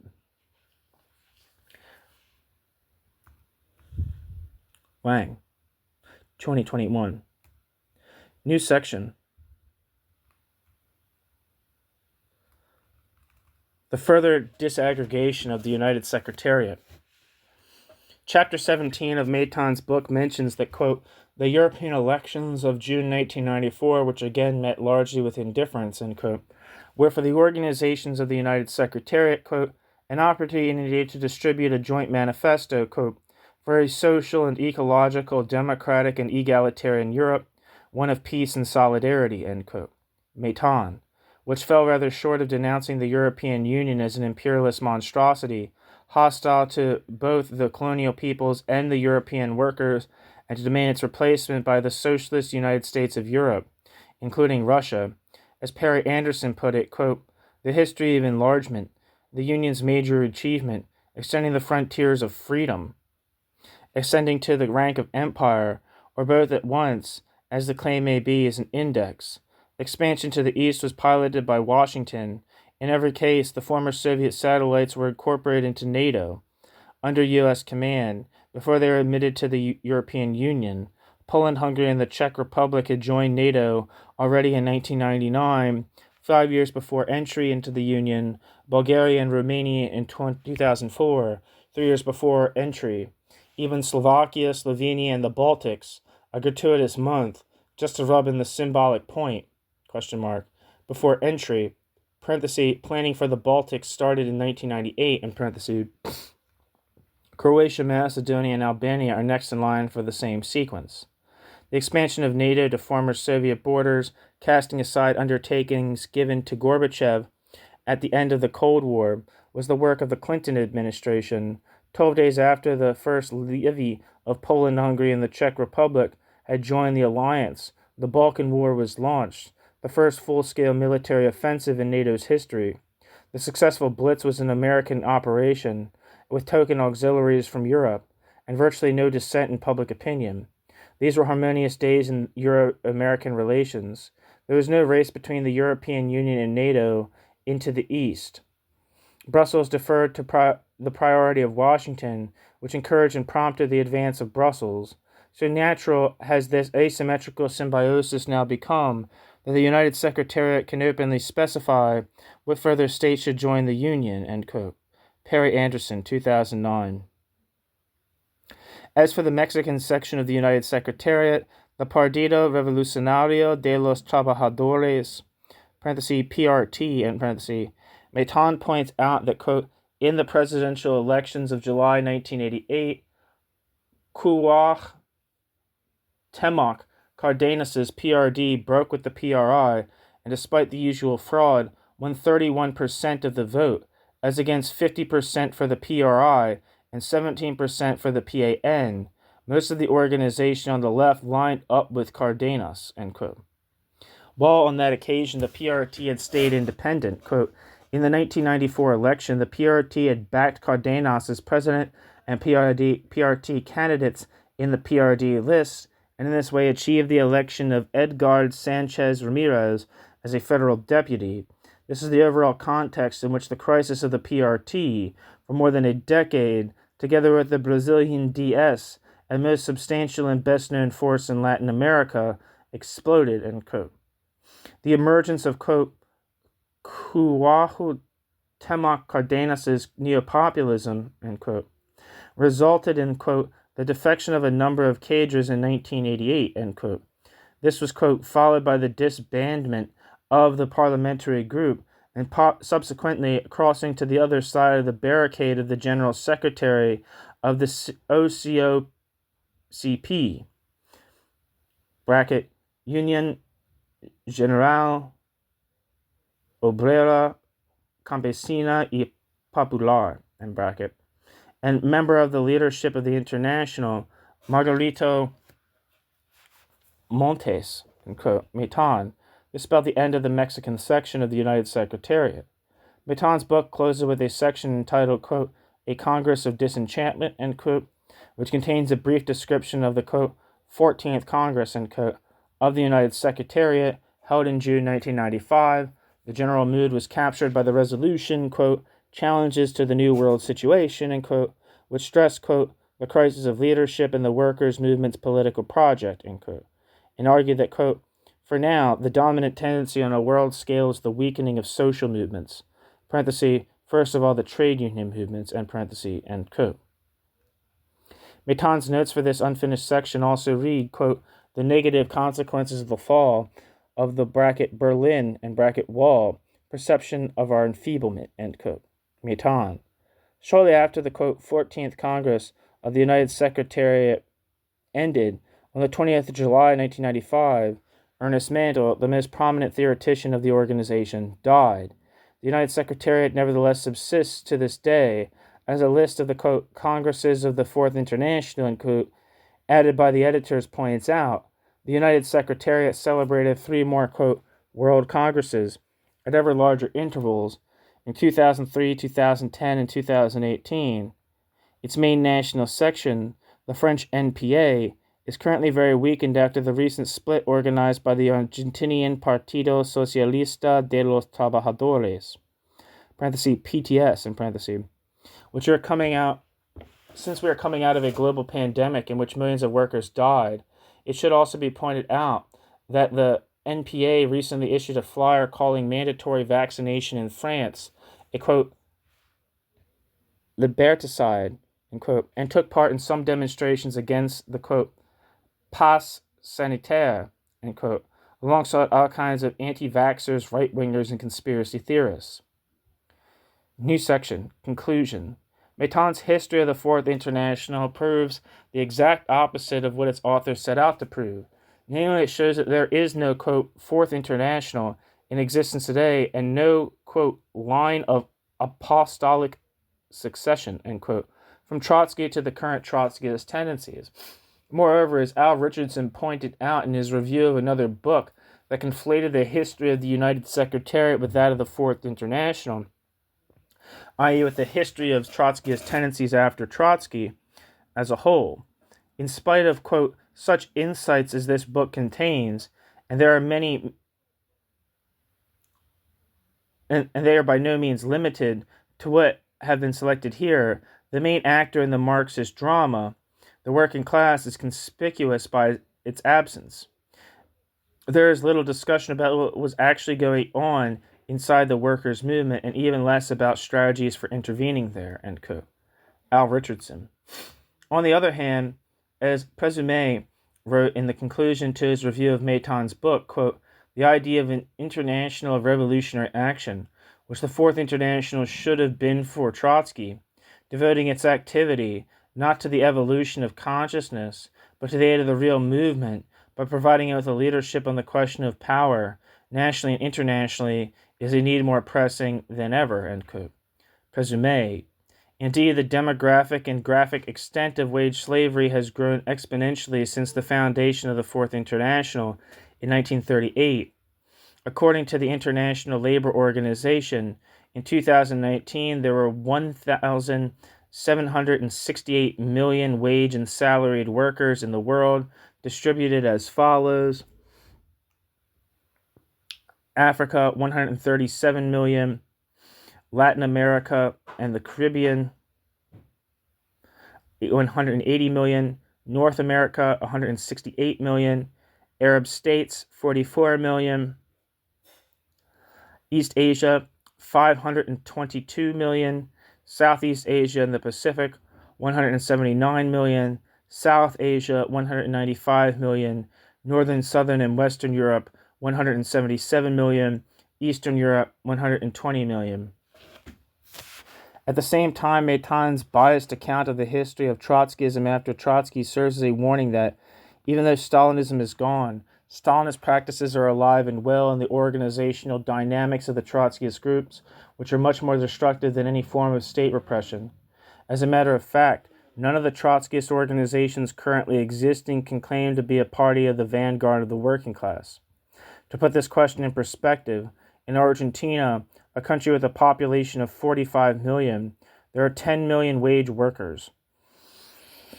A vanguard party gathering just 1% of the workers, a very small portion of the working class, should therefore have at least 100,000 members. Since there has never been a Trotskyist organization that has even remotely reached similar membership figures, one must conclude that there has never been a, quote, Trotskyist party, end quote. If we are to restore the word, quote, party, the meaning originally had in Marxist circles.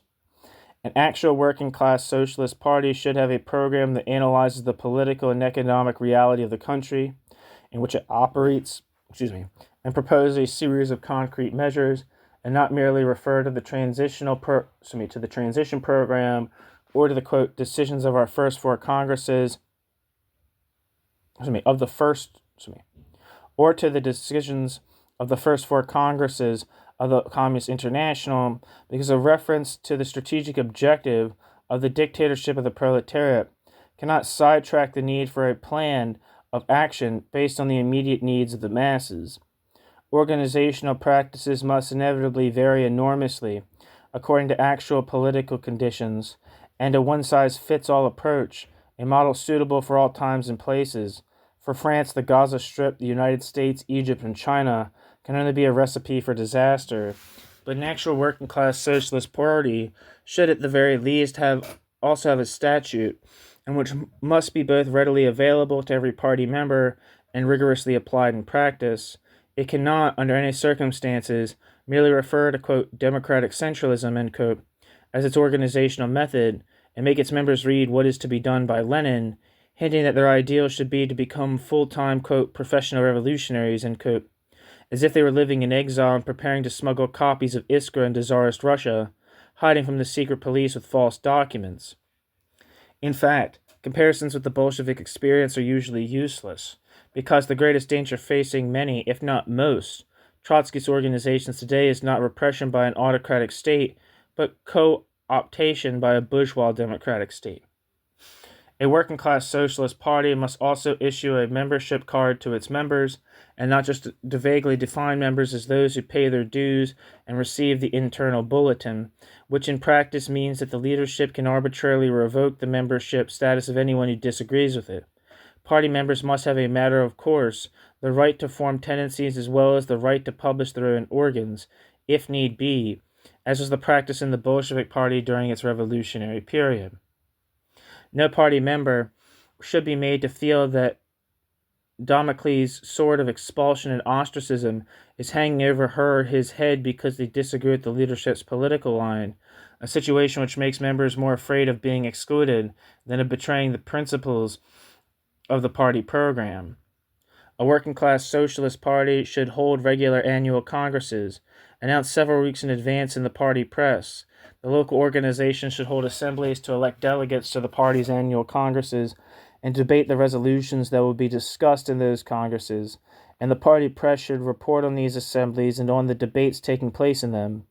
The proceedings of the Congress, which must include not only the resolutions, but also the different motions and number of votes each one received, as well as the debates themselves, with the interventions of all delegates, along with a copy of the party program and statutes, should also be published annually, shortly after the realization of the party congress. This is not some fictional scenario, but an actual practice of the socialist parties. The proceedings of the Social Democratic Party of Germany's annual congress, for instance, were published in book form and regularly sold 30,000 to 40,000 copies, and eventually even 50,000. See Bennell, 2021. The Social Democratic Party of Germany before the First World War also had the good habit of submitting an annual balance sheet of its finances to the Party Congress for its approval, and this financial report was then published together with the Congress's proceedings. For example, the report on the income and expenditure of the Party Treasury of the Congresses held in Essen in September 1907 appear in the proceedings of the particular Congress.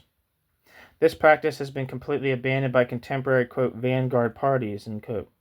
which inevitably strengthens the development of an unaccountable bureaucratic apparatus, even in relatively minuscule organizations. This is a particularly serious deviation from Marxist practice because, instead of jailing Marxist editors and political leaders as the Second Empire did, contemporary bourgeois states with a democratic political system tend to hand over relatively large sums of money to parties that take part in the electoral process, thus multiplying the dangers of co-optation.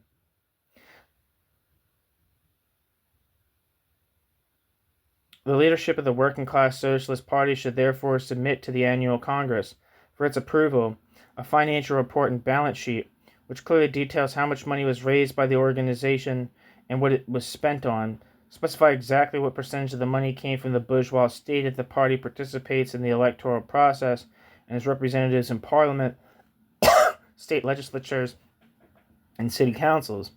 The party leadership should also submit to the annual Congress, for its approval, a list of the full-timers, specifying the amount of their rent and making it clear to its members that living without a job does not exalt them, but rather degrades and lumpenizes them,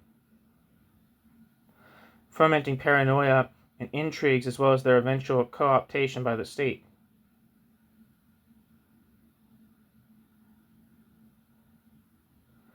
A socialist party should regularly incorporate wage workers into its ranks and encourage them to become leadership members.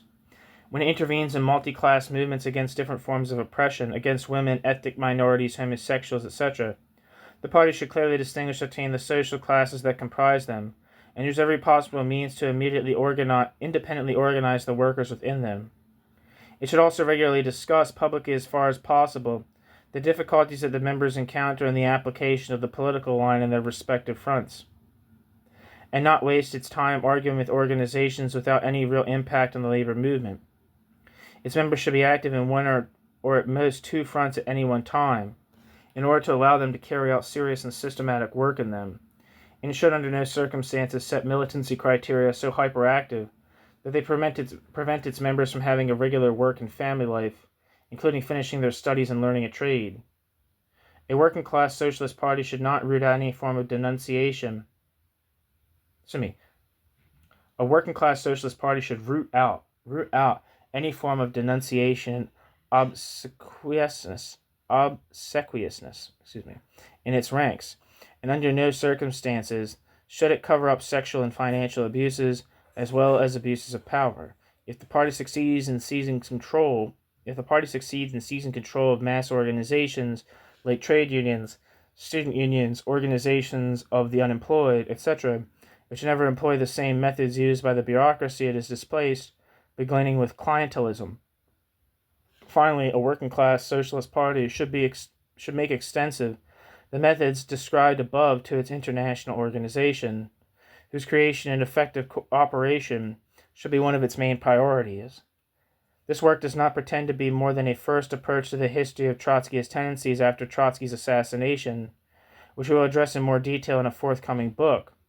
Our central objective has been to point out that, together with the need to address the programmatic and strategic issues, first of all, the long-standing and growing adaptation to bourgeois democracy of most Trotskyist tendencies, a comprehensive balance sheet must be drawn of the organizational practices inherited from Zinovievism and Stalinism, which were to a large extent responsible for the current political and organizational weakness of Trotskyism. In this sense, the present work is just an attempt to contribute to what must necessarily be a collective debate, if we want to master once again the forgotten art of building mass socialist workers' parties and ultimately of leading socialist revolutions. That's the end of the piece. Thanks for listening.